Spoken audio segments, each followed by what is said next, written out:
Very good morning to all of you and welcome to the class on Coleridge's Biographia Literaria. Today's class, we will discuss in details Coleridge's idea on imagination and fancy, on primary imagination and secondary imagination.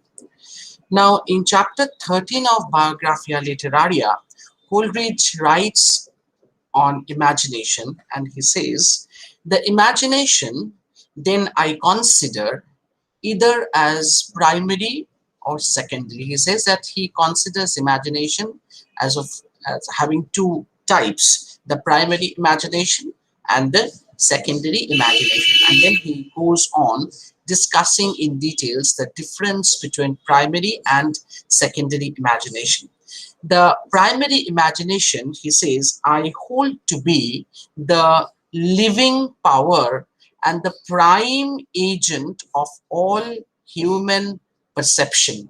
So it is the living power, it is the most vital force, as well as the prime agent, the vital agent behind all human perceptions. Whatever human beings receive through their sense organs, what they perceive. So primary imagination is the vital force behind this human perception and the prime agent. And as a repetition in the finite mind of the eternal act of creation in the infinite I am. So this world outside is an infinite world. The world of consciousness is an infinite world, and my mind is a finite mind. So a creative artist always tends to do what? To connect his finite mind with that of the infinite. So he says that the primary imagination actually tries to repeat in the finite mind what is there happening as eternal act in the infinite world where the finite mind is posited. So the finite mind is trying to repeat or enact what is happening as an eternal activity in the infinite world. The secondary, he says, the secondary I consider, Coleridge says, as an echo of the former.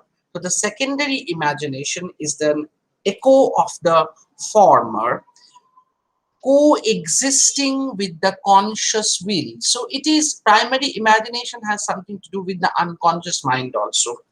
But secondary imagination has much more conscious, has connection with the conscious mind. It actually coexists with the conscious will, yet still, he says, as identical with the primary in the kind of its agency, but it is identical with the primary imagination on what terms? On terms of agency, and it differs from primary imagination only in degree. So there is a difference not in the kind, not in the type, but in the degree and in the modes of its operation. Now, the difference between primary imagination and secondary imagination lies in degree and also in the mode of operation. It differs in their modus operandi. So secondary imagination, this line is very important because it says it dissolves, diffuses, dissipates. So it dissolves, it diffuses, mixes up, and it dissipates in order to recreate. Later we will see that how Coleridge terms this reforming, reordering, remodifying power as the essemplastic power. He says that it dissolves, diffuses, dissipates in order to recreate. So it dissolves, diffuses, and dissipates. Why? In order to not to create but recreate. So it is there, something is created, but it recreates.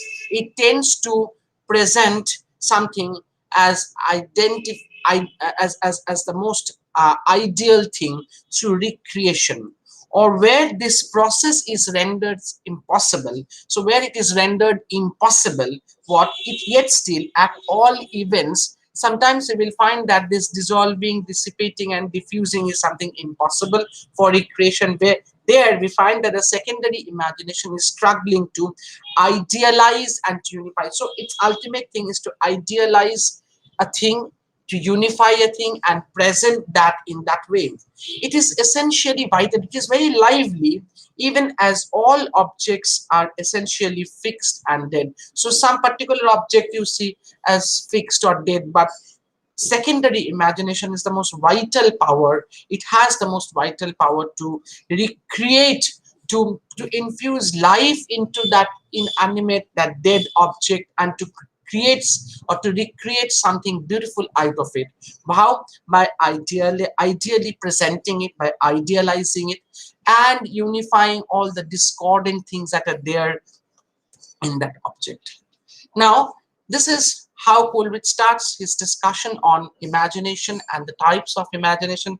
Then again, he also goes to differ, to show the difference between fancy and imagination. Regarding fancy, he says that fancy and imagination, primarily we had the idea, and Coleridge also had the idea that fancy and imagination, they are two different things. They are same things with a different name. I'm sorry, but Coleridge found out that fancy and imagination are not similar things. They are not synonymous, but they are different things. He says that fancy, on the contrary, has no other counters to play. It has nothing to do but what with but fixities and definites. So fancy plays with fixities and definites. The fancy is indeed, Coleridge says, indeed no other than a mode of memory. So fancy is nothing but a mode of memory, but that memory has been emancipated, that memory has been liberated from the order of time and space. So fancy is something which has come out of memory. It is just other, it's one of the modes of memory, but that memory has been emancipated from the order of time and space. And what happened after that? And blended with and modified that empirical phenomenon of the will, which he expresses by the word choice. So fancy is something which is a mode of memory which has been emancipated from time and space, and that has been blended with and modified. It has been blended, mixed, and modified. And what happened after blending? That has been modified. What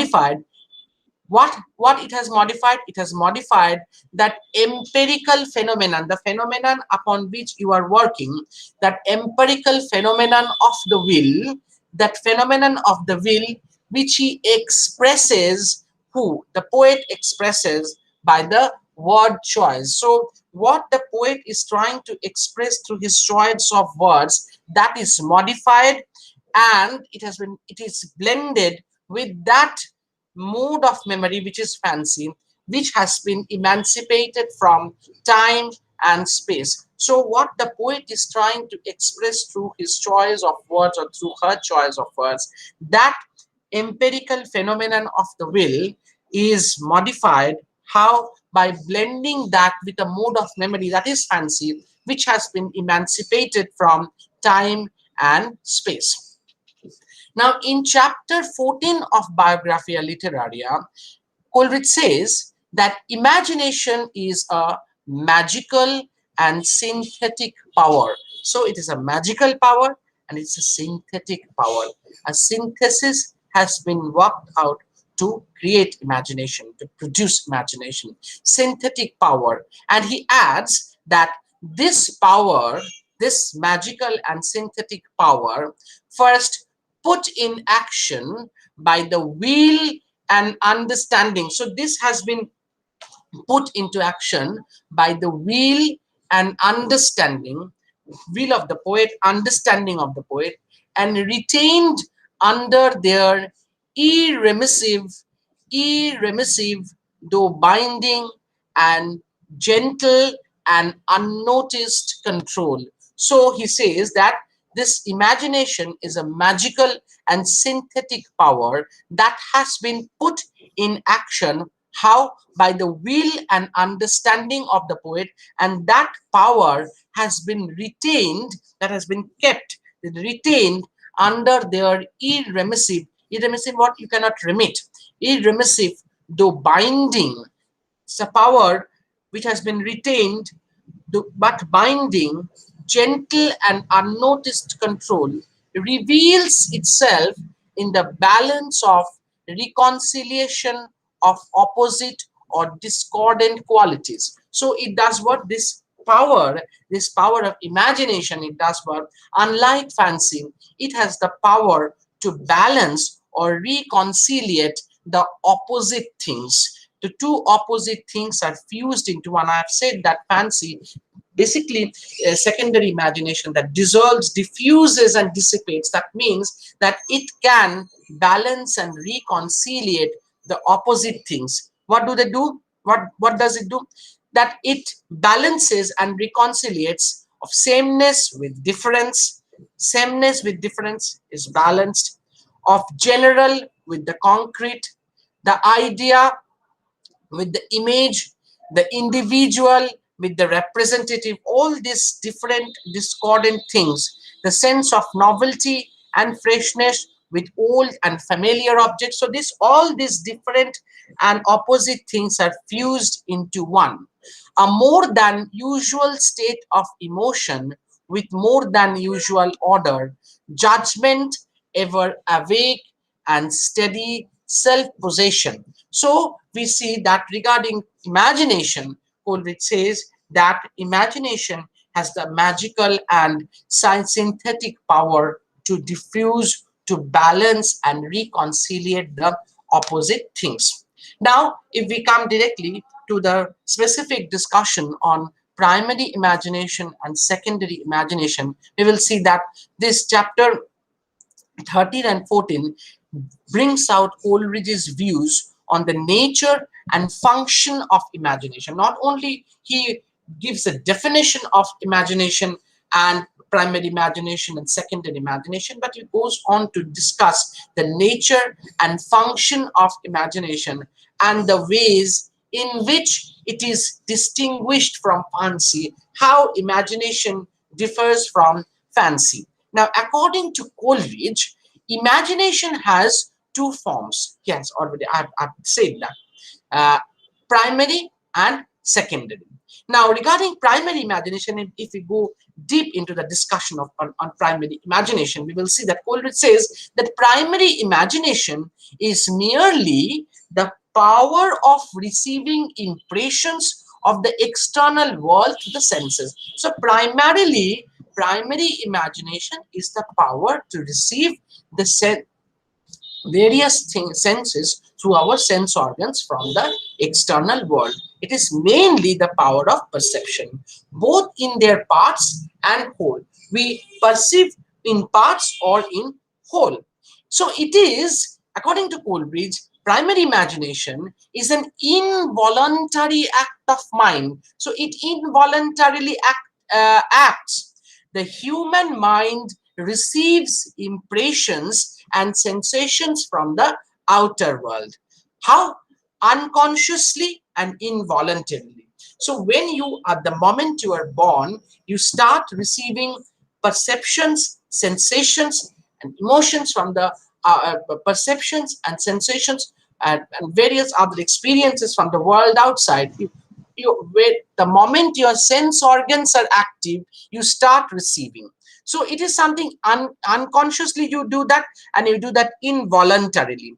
Now this reception, it imposes, after you receive this activity, it does what? It imposes some sort of order on those impressions. Now when it is a constant activity that is going on, you are receiving on and on and on, and while it is receiving, your sense organs are receiving, your mind is doing what? It is marshalling the things, it is organizing the things, it is doing what? It is making a sort of order of the things that you have received. Now the mind is doing what? It is receiving, ordering and marshalling things, and reduces those received impressions to shape and size, so that what happens? the mind is able to form a clear image of the outside world. So you are receiving images from the outside world, and your mind is doing what? It is organizing the things, it is marshalling the things. Wow, why? To make the world orderly, decorated or orderly arranged in front of you, so that you can have a clear image of the outside world, how the world appears to you. Is it a very happy world, or is it a very painful world? Now, the perceptions that you are receiving today at this time, the things are ordered and arranged in such a way in your mind that you can feel that this world is a very sick world. This is a world of pandemic. So how you are feeling that? By ordering the perceptions that you are receiving in your mind, that arranges the things and present in front of you a world which is a world of pandemic. Now, it is in this way that clear and coherent perceptions become possible. This is how perceptions become clear and coherent to the person. Now, what happens? This is the work of the primary imagination. Now, how secondary imagination works? The primary imagination is universal. It is something very common to all the people you see around. It is possessed by all.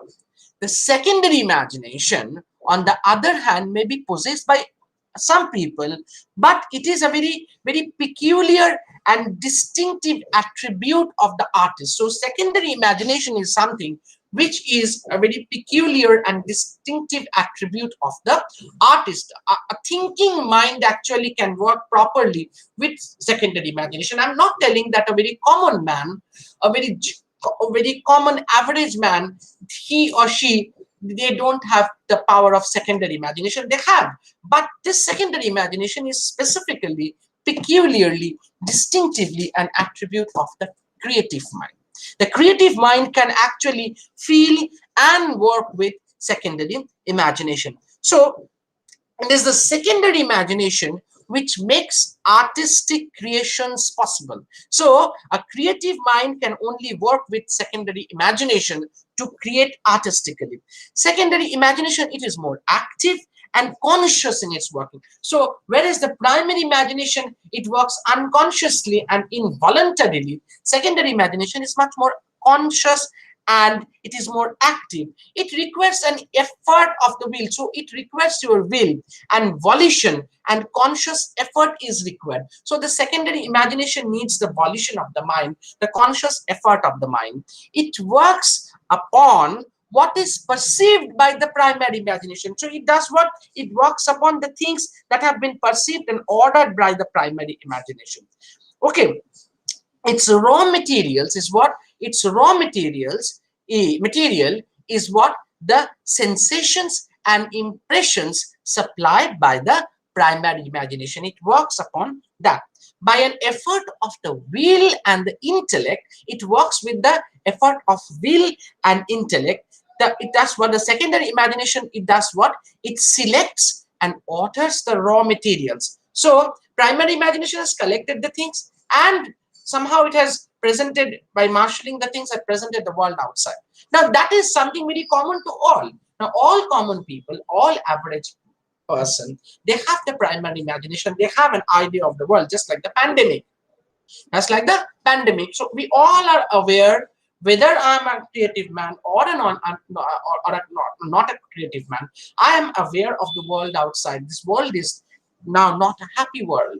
But a creative artist will do what? With his secondary imagination in action, the creative artist can represent the world by a picture, through a novel, through a short story, or a poetry, whatever it is. So that is not possible for a common mind, for an average mind to do, where the primary imagination is active and the secondary imagination is there, but it is not properly utilized. Only a person, a creative mind having secondary imagination, can utilize it to create something. By an effort of the will and the intellect, the secondary imagination does what? It selects and orders the raw materials and reshapes and remodels into objects of beauty. Now, the perceptions are very common that you have seen. Now, secondary imagination does what? It reshapes and remodels the things that has been organized, collected and organized by primary imagination to create something beautiful. Now this power of creating and remodeling thing is known as the esemplastic power, which Coleridge says as the esemplastic power. What is that? What is that power? A shaping and modifying power. So this esemplastic power is the shaping and modifying power. How it works? Which by its plastic stress reshapes objects of the external world. So it has the power, it's the plastic power to reshape the objects that has been received by primary imagination from the external world and steeps them with glory and dream that was never been seen earlier. So it creates something new of the things that is very common.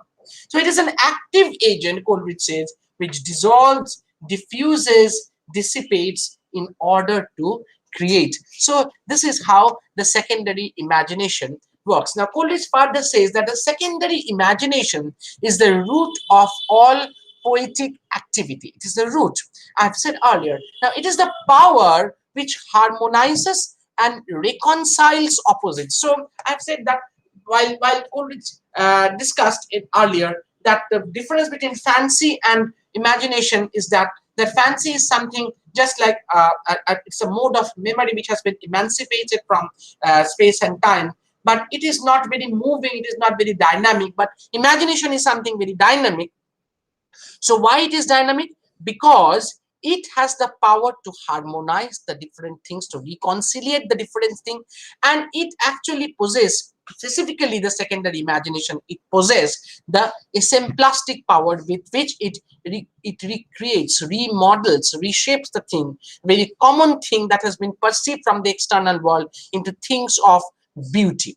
Okay, so this is the very important activity, this is a very important function of secondary imagination.